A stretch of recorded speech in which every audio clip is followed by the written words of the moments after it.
Let's start the statistical basis of thermodynamics.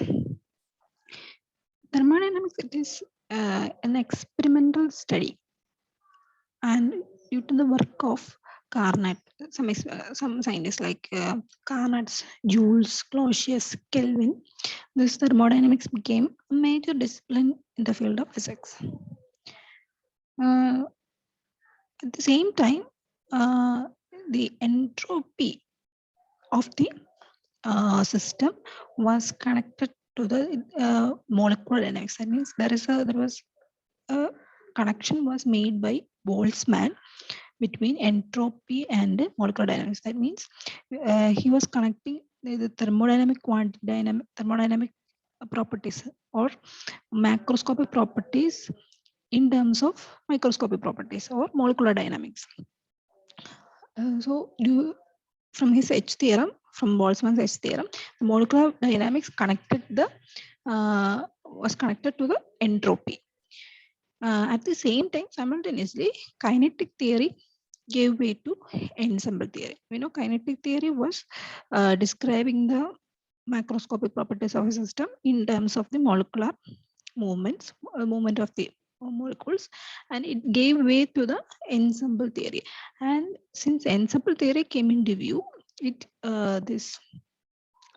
combining in the statistics എന്ന് പറയുമ്പോഴത്തേക്കും ആ ഒരു സ്റ്റാറ്റിസ്റ്റിക്സിന്റെ ബേസിക് തിയറിയും മെക്കാനിക്സിന്റെ തിയറിയും കൂടെ കമ്പൈൻ ചെയ്തു വരുന്നതിന്റെ ഒരു കോൺസിക്വൻസ് ആയിട്ട് ശരിക്കും നമുക്ക് തെർമോഡൈനാമിക്സിലെ മാക്രോസ്കോപ്പിക് പ്രോപ്പർട്ടീസ് കിട്ടി. ശരിക്കും എൻസംബിൾ തിയറി ഉപയോഗിച്ച് നമുക്ക് ഒരു സ്റ്റാറ്റിസ്റ്റിക്കൽ മെക്കാനിക്സ് എന്നൊരു ഫീൽഡ് തന്നെ നമുക്ക് ഡെവലപ്പ് ചെയ്യാൻ പറ്റി.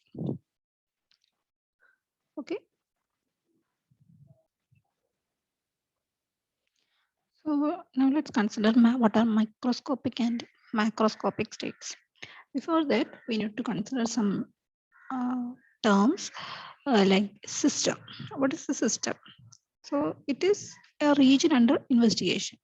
Either a region which should be consisting of energy or matter with the boundary ആയിരിക്കും. And that boundary may they can transfer energy or they can transfer particles, any kind of boundary, but the system will be the region with the boundary, and anything outside that system boundary is surrounding. നമ്മൾ consider ചെയ്യുന്ന ആ ഒരു സ്ഥലത്തെയാണ് system എന്ന് പറയുന്നത്. അതിന് ചുറ്റുമുള്ളതെല്ലാം surrounding ആണ്. ഈ thermodynamic എന്ന് പറഞ്ഞാൽ നമ്മൾ സ്റ്റാറ്റിസ്റ്റിക് മെക്കാനിക്സ് അത് കൺസിഡർ ചെയ്യുന്നതെല്ലാം തന്നെ അതിന്റെ നമ്പർ ഓഫ് പാർട്ടിക്കിൾസ് വളരെ കൂടുതലായിരിക്കും, 10 to infinity ആയിരിക്കും. So when volume of the system also is very large, we can say that n by v, which is the number density, that will be a constant. അപ്പോൾ ഇങ്ങനെ ഒരു limit എന്ന് പറയുന്നതാണ് thermodynamic limit. That means n tends to infinity, v tends to infinity, hence n by v will be a constant. Now, what are extensive properties? Extensive properties are properties which are proportional, which depends on the size of the system. അതായത് ഒന്നെങ്കിൽ number of പാർട്ടിക്കിൾസിനെ ആയിരിക്കും, അല്ലെങ്കിൽ അതിന് volume of the സിസ്റ്റത്തെ ആയിരിക്കും. അപ്പൊ അതിനെ depend ചെയ്യുന്ന പ്രോപ്പർട്ടീസിനെയാണ് എക്സ്റ്റെൻസീവ് പ്രോപ്പർട്ടീസ് എന്ന് പറയുന്നത്. അതായത് എക്സാമ്പിൾ പറഞ്ഞാൽ entropy, internal energy, Gibbs free energy, enthalpy, ഇങ്ങനെയുള്ള പ്രോപ്പർട്ടീസ് എല്ലാം തന്നെ depends on the size of the system. അപ്പൊ സിസ്റ്റത്തിന്റെ നമ്പർ ഓഫ് പാർട്ടിക്കിൾസ് കൂടുവാണെങ്കിൽ ഈ പ്രോപ്പർട്ടീസിന്റെ വാല്യൂം കൂടുതലായിരിക്കും. Now, intensive properties are properties which are independent of the size of system. For example, pressure, temperature, melting point, density. Then system size depend on system depend on matter depend, but it is independent of the size of system. So those type of properties are intensive properties. Now consider a system which consists of n number of particles. So there are total n number of particles in the system. In a volume V. So the volume of the system is V, and total energy of the system is capital E. So there are n number of particles in the volume V having a total energy E.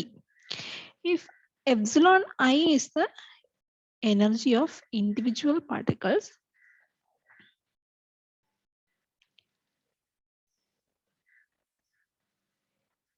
then we can write total energy is equal to summation I Ni epsilon I, where Ni is the number of particles having energy epsilon I.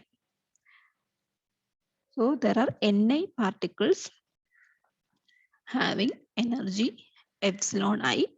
Hence, we can find the total energy as summation I Ni epsilon I. So this can be written like this. Total energy can be written as a sum of the discrete energies only if the particles are non-interacting. നമ്മുടെ particles interact ചെയ്യുവാണെങ്കിൽ ഇതിന്റെ interaction energy കൂടെ വരും. അങ്ങനെയാകുമ്പോൾ നമുക്ക് ഇതിങ്ങനെ എഴുതാൻ പറ്റില്ല, പ്ലസ് ഒരു ഇന്ററാക്ഷൻ ടേമും കൂടെ ഒക്കെ വരും. അപ്പം E is equal to summation I Ni epsilon I എന്ന് എഴുതാന്നുണ്ടെങ്കിൽ ഒന്നാമത്തെ condition particles should be non interacting. അപ്പൊ അതിൻ്റെ അകത്ത് പൊട്ടൻഷ്യൽ എനർജി ഇല്ല, energy will be purely kinetic. Also the single particle energies epsilon I, these epsilon I are discrete. Continuous energies alla, discrete energy levels. According to quantum mechanics, the single particle energies epsilon I are discrete and its value depends on volume V.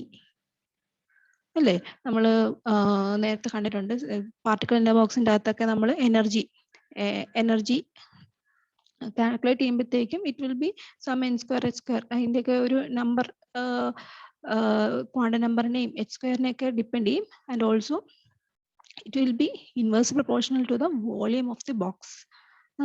നമ്മൾ നേരത്തെ കണ്ടിട്ടുള്ളതാണ് പാർട്ടിക്കിളിന്റെ ബോക്സിന്റെ. So epsilon i will be a discrete energy levels, continuous അല്ല, അത് discrete ആണ്, and that will be depending on the volume V of the system. So volume V to which particles are confined. So the possible values of total energy are also discrete. അപ്പോൾ epsilon I discrete ആയതുകൊണ്ട് തന്നെ capital E എന്ന് പറഞ്ഞാൽ summation I Ni epsilon I, that will also be discrete energy levels. They cannot take any kind of values. They have a discrete ചില specific values of energy മാത്രമേ ഈ സിസ്റ്റത്തിന് എടുക്കാൻ പറ്റുള്ളൂ. അതാണ് ഡിസ്ക്രീറ്റ് വാല്യൂസ് കൊണ്ട് ഉദ്ദേശിക്കുന്നത്. അപ്പോൾ ഇതിൽ ഫോർ ലാർജ് വി, അപ്പം വോളിയം ഭയങ്കരമായിട്ട് കൂടുതലാകുമ്പോഴത്തേക്കും ഈ spacing between the energy levels ഉണ്ടല്ലോ അത് തീരെ കുറവായിരിക്കും. That implies energy is continuous. അപ്പോൾ സ്പേസിങ് ഡിസ്ക്രീറ്റ് എനർജി ലെവൽസ് തമ്മിലുള്ള സ്പേസിങ് കുറവായിട്ട് for a large V E become total energy will become continuous. Okay, so we have a system with n number of particles in V volume. So total energy of the system is E, which is equal to summation Ni epsilon I, since the particles are non-interacting. Now specify the macroscopic properties of a system is called a macrostate. ഒരു സിസ്റ്റത്തിന്റെ macrostate എന്ന് പറഞ്ഞാൽ it is meant by specifying the macroscopic properties like number of particles, volume, energy, അതുപോലുള്ള temperature, അങ്ങനത്തെ macroscopic properties define ചെയ്ത് specify ചെയ്യുന്നതിനെയാണ് ആ സിസ്റ്റത്തിന്റെ മാക്രോസ്റ്റേറ്റ് എന്ന് പറയുന്നത്.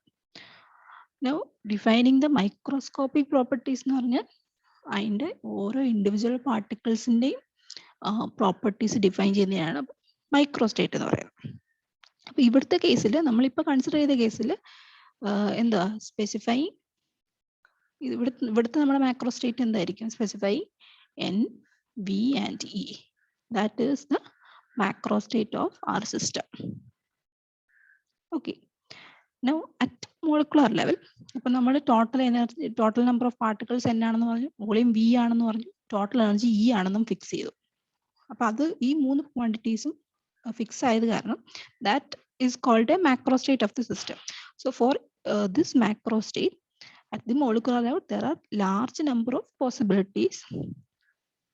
There are large number of possibilities for which the number of particles is n, volume v and total energy e. ഇതിൻ്റെ അകത്ത് number of particles എന്നും ടോട്ടൽ എനർജി വി ആണ്. ക്യാപിറ്റൽ ഇ എന്ന് പറഞ്ഞാൽ ടോട്ടൽ എനർജി ആണല്ലോ. അപ്പോൾ ടോട്ടൽ എനർജി ഈ വരുന്ന രീതിയിൽ നമുക്ക് ഈ പാർട്ടിക്കിൾസിനെ അറേഞ്ച് ചെയ്യാം. There are different ways and each of these ways is the microstate. So at molecular level, അതായത് ഓരോ മോളിക്യൂളിനെയും കൺസിഡർ ചെയ്തുകൊണ്ടാണ് നമ്മൾ ഇനി മൈക്രോസ്റ്റേറ്റ് ഡിഫൈൻ ചെയ്തത്. So at molecular level there are large number of possibilities.